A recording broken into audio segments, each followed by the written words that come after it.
I'm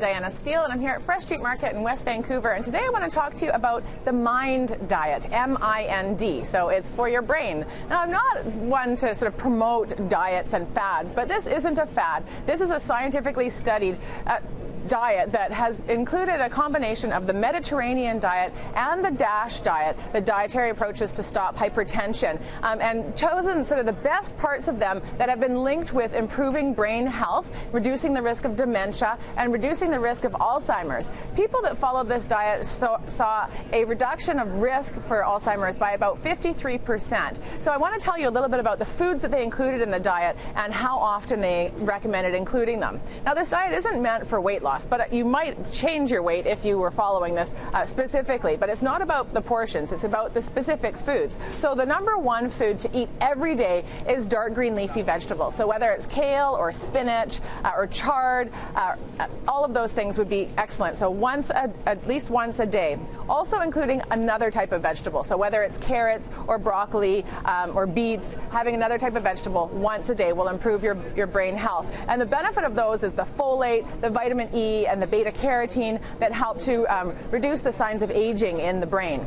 Now, the health benefits are of berries, and in particular strawberries and raspberries. Trying to include these at least twice a week was what was recommended in the study. I know it's a little bit more expensive at this time of year. Olive oil, also a very important component. Those omega-3 fats that we get from fish as well, they help to improve the speed of synaptic transmission. So your brain memory and speed will also be improved. Nuts and seeds they recommended eating every single day. So whether it's walnuts or pumpkin seeds or almonds, they have great types of fats, and the nuts were recommended as a serving every day.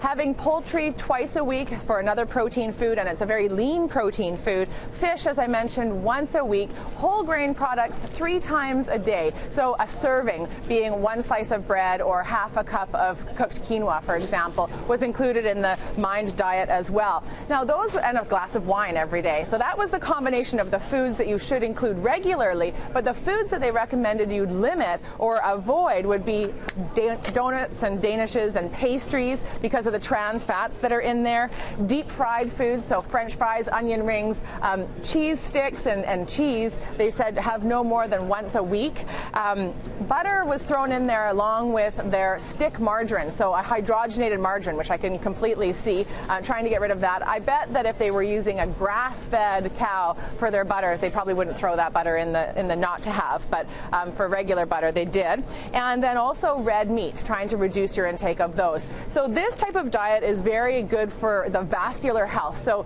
the vessels that are going to the brain. If you can improve blood flow to the brain, you're going to reduce your risk of dementia and Alzheimer's disease. So including those foods I mentioned and reducing these other ones can help improve your brain health and hopefully reduce your risk for dementia. Thank you, Diana. If you have any nutrition questions, you can contact Diana. Here's a couple of ways of doing that. Her phone number at the top, website, and Twitter.